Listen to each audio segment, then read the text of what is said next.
So Laura Dekker's story was a worldwide story, and many of you may have noticed it at the time. A 14-year-old girl in Holland decides she wants to sail around the world alone, and the child protection authorities in her country move to stop her. There are parents, of course. The father is for it. The mother is ambivalent, mostly negative. It goes to court. She pursues the issue all the way to the court, and eventually the court decides to let her go. So, we've had many child geniuses on this stage, precocious children, mostly musicians, the occasional mathematician, but to see that kind of zeal and that kind of natural bravery and talent applied to solo sailing, that's something entirely more rare, and this is Laura Dekker. So good to meet you. Thank you. All right, so time has gone. To be saying this, I find this a lot more scary than crossing an ocean. Just to give myself a moment to get some breath, I'm going to start with a short video. Oh, well, that was not. There we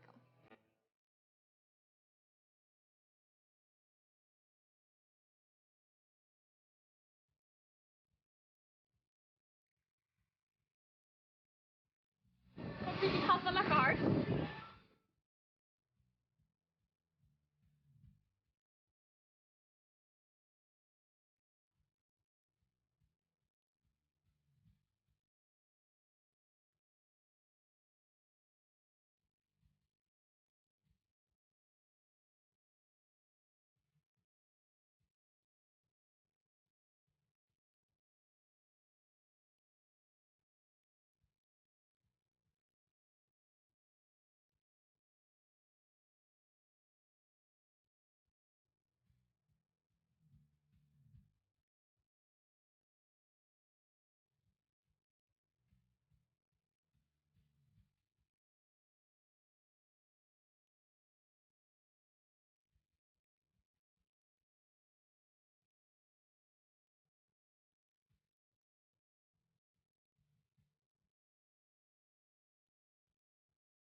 Ik heb win.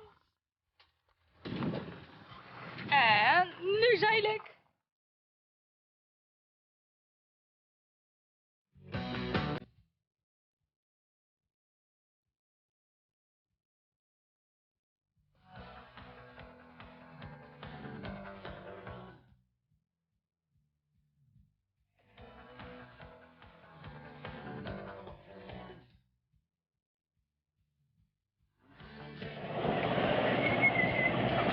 Ja, kijk, we zitten nu 4 centimeter vanaf en het voelt me helemaal niet.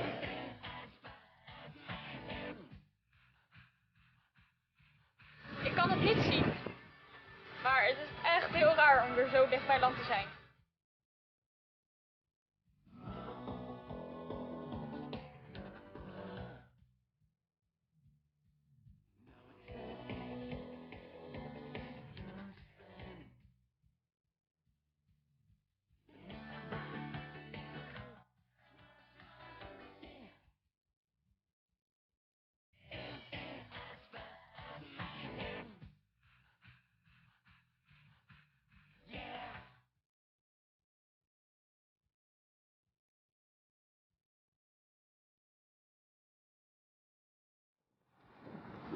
Soms luister ik naar de SSB en praat wat met andere zeilers.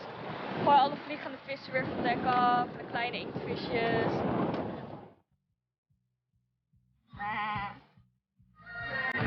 And now, I'm gonna offer my pancake to Neptune. The moment is here. Oh, it landed on the deck.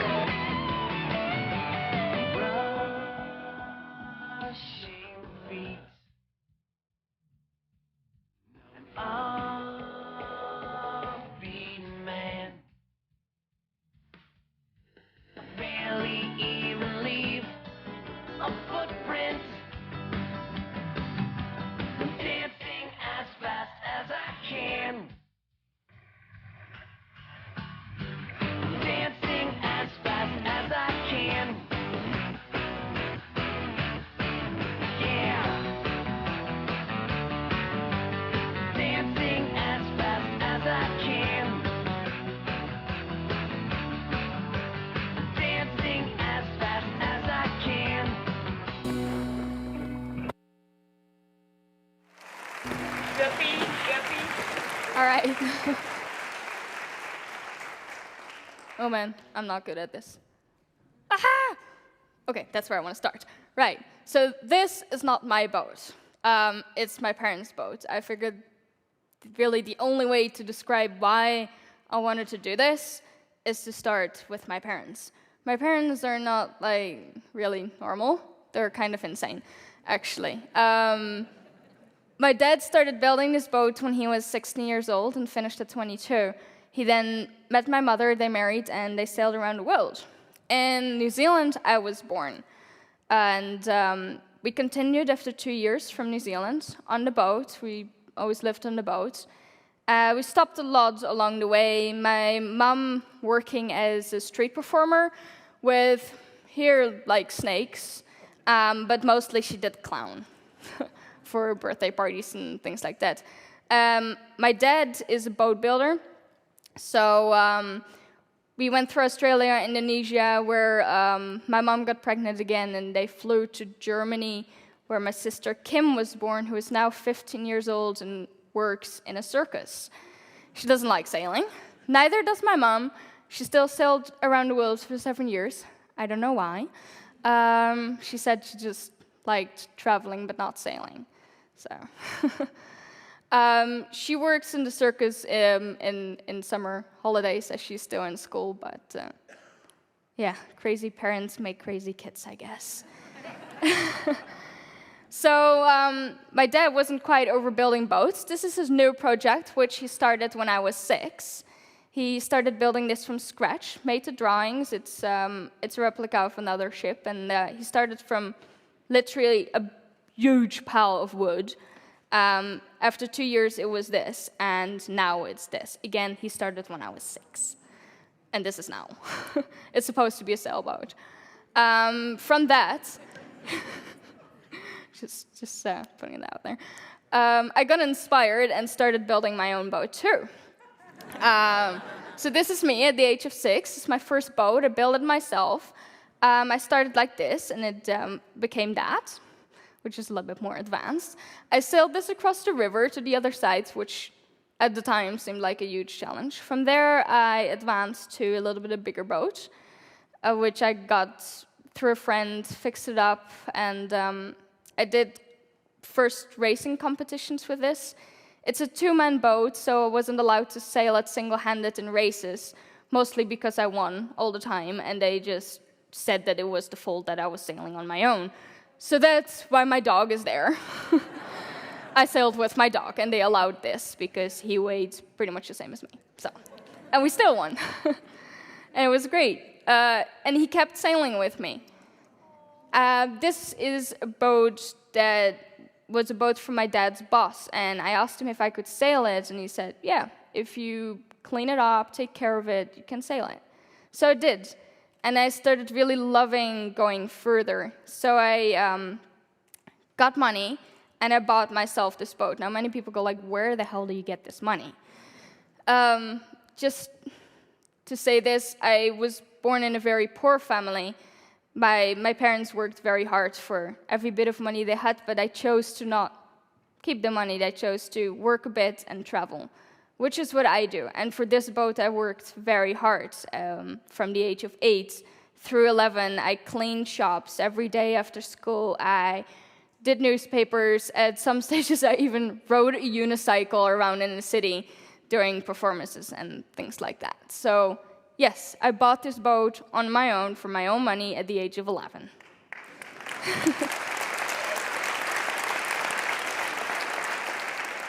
Hang on, it gets better. So then, I decided I wanted to sail to England. I had sailed all around Holland in my summer holidays for 7 weeks on my own with the dog. And England was the next big challenge. I did this at the age of 13, and I decided it was a good idea not to tell anybody about this, because I had a sense that I would not agree with it.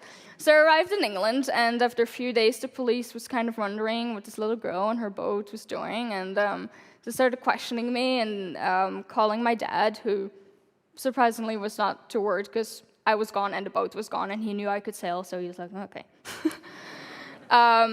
My mom, though, was quite freaked out. But the police made my dad come over, and he said, well, you sailed here, you can sail back. So I did.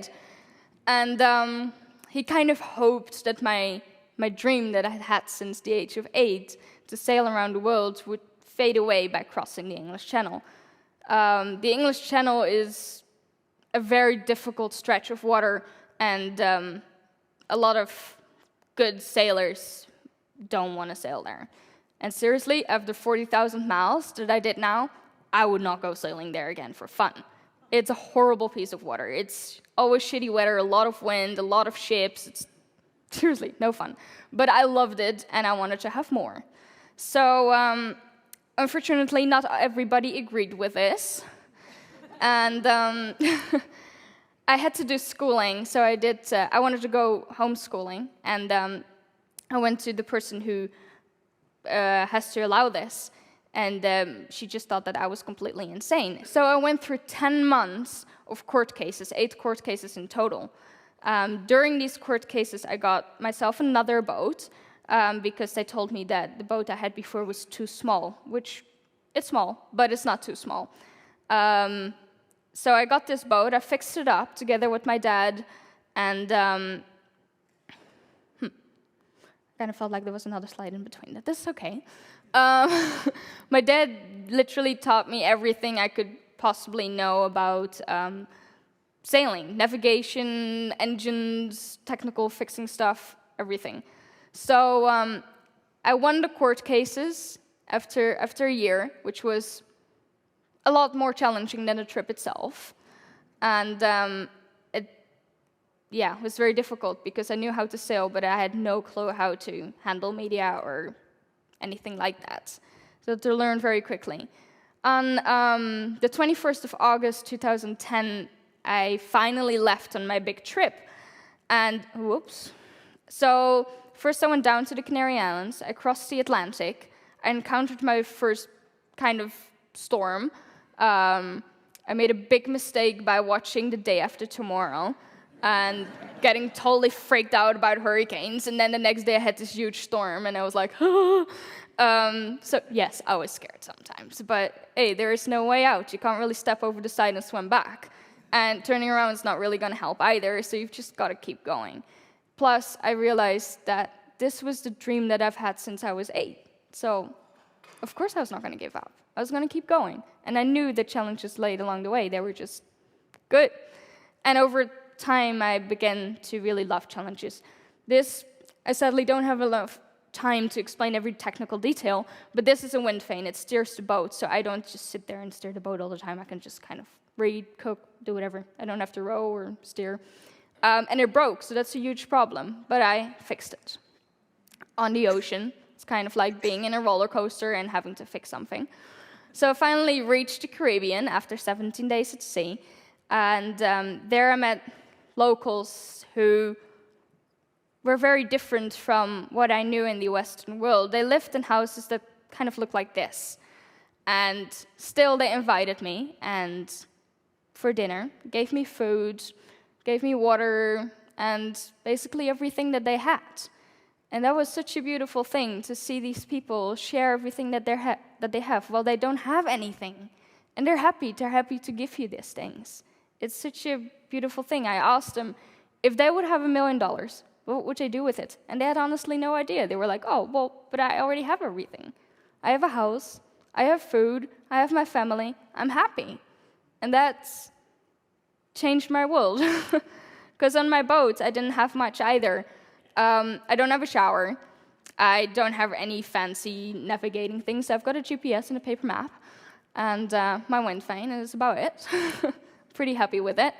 So, yeah, you learn to live with the basics, and I learned that makes you really happy, and it really makes you appreciate other things that are out there. So these people live in these huts, and they're happy.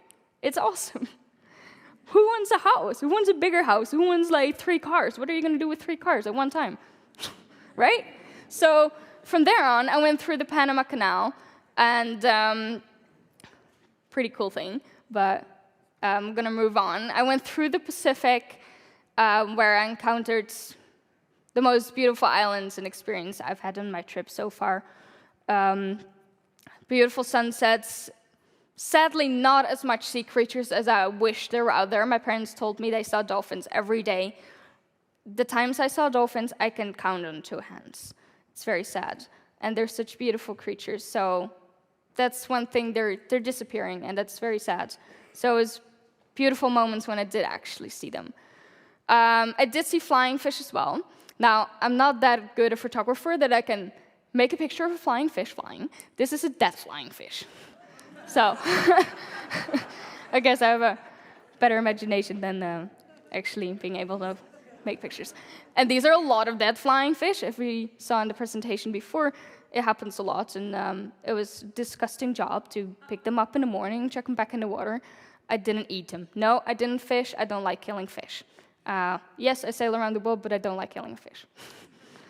So from there on, through the Pacific, again, the most beautiful islands I've seen, and also the most hospitable and awesome people I have met. Of course, here are really awesome people too. I'm not saying that you guys are not nice. Definitely not. I have encountered many, many nice people in my travels. I just really loved the way of thinking of these people. It totally opened my eyes. Having nothing and just being hospitable and inviting me all the time was amazing. I wish I could give the same to everybody. So from there on, I went through the entire Pacific. I stopped quite a bit on the way, but had a little bit of pressure as well to stay in the right seasons. And therefore, I pushed my boat quite a bit. I stopped, I wanted to see the island, didn't really have a lot of time to fix things, so things started really falling apart. Here, my steering wheel actually fell off, which is very inconvenient. So I had to kind of make something that it stays there, which worked out. And on my trip to Darwin, I actually had all of my sails rip. So it's just kind of having still pieces of sail up, but it's just slowed me down a lot. Most of the time, like these things, I would stitch by hand, but I literally had complete sails just blow out. So here I am in Darwin, fixing things. I chose not to have big sponsors. I had people helping me to prepare the boat, but I didn't have any big sponsors because I kind of thought, well, they're going to want something back, and they're going to tell me what to do, and I don't really want that. I just want to have my own trip. I wanted to sail around the world, and I'm going to do it, and it's going to be my way. So I did that. The consequences of that, though, were I didn't have much money. I had to work on the trip, and this is the cheap way of getting my boat out of the water. I just literally beached it. There was a big difference in tide, so I went up on high tide, tied it up to the poles, and just waited until it was low tide. Checked everything, did that a couple times, and done. Saved $1,000. So, okay, I know a little bit. Here, this is one of my communication systems that just failed working. This looks very interesting. I actually have no idea what's going on there. I just thought, man, that looks like candy. So, I don't know. But I do know a little bit about engines. Not a lot, but enough to fix it. Luckily, it's a sailboat, so I don't really need an engine. And I did try to maintain my boat. I figured out that laundry just doesn't wash itself. Kind of a discovery when you're 13 years old and you live on your own for the first time. Same as that, the fridge just doesn't fill itself. Okay, I didn't actually have a fridge, but okay, cupboards. And shopping is quite an experience. If you live on a boat, I was always at anchor, so I had to go with my backpack to the shop, put it in the dinghy, go to my boat, try to chuck it on the boat while the boat's going up and down without falling in the water. On my own, of course, because I didn't have my dog with me. So he probably wouldn't have been great help anyway.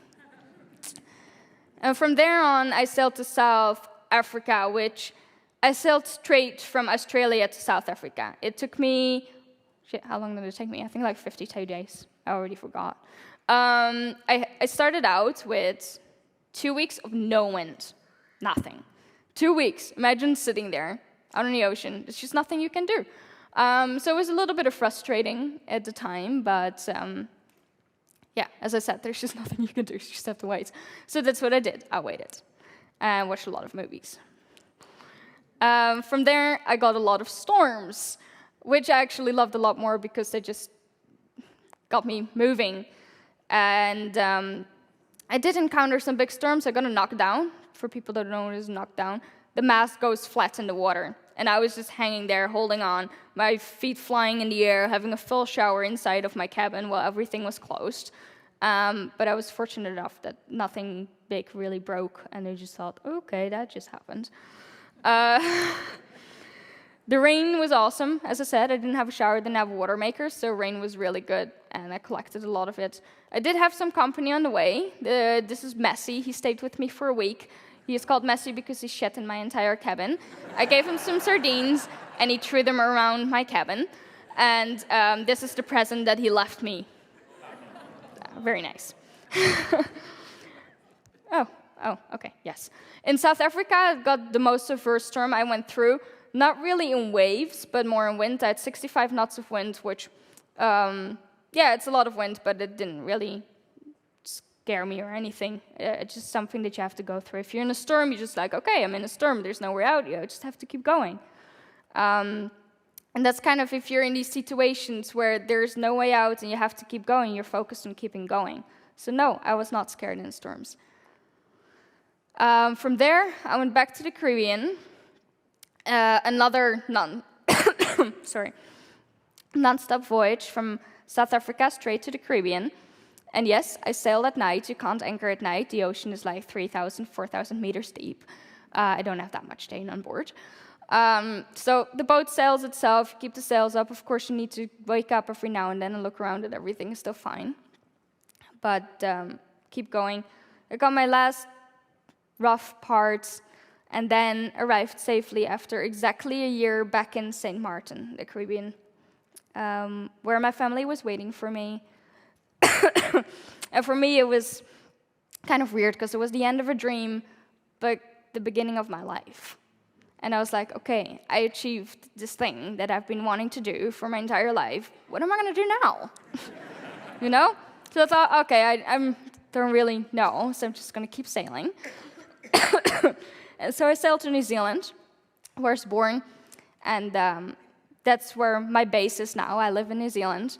I sailed together with a cat, and wanted visitor. He just creeps on the boat one day when I was an anchor, scared the crap out of me, but he left the next day.